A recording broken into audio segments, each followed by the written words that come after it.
ja nende lõplikuks tulemuseks jääb 35,7 karistuspunkti.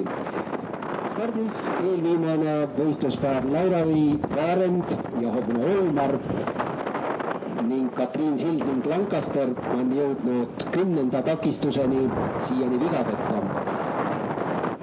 Ning valmistub võistlusala lõpetama Jette-Liisa Moor ja Kadmium.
Ja nüüd on küll selline olukord, et Katriin Sild ja Lancaster läbisid krossi puhtalt ajaga 3:21:22, aga vaatasid natuke valesti kella ja said 2 karistuspunkti liiga kiire sõidu eest ning sellega saavutasid teised kohad ning võitnud on Erki Õim ja Henri.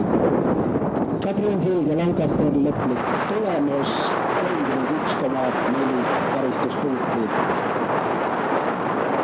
Ning startis viimane võistleja number 54 Jette-Liisa Moor hobusel Kadmium.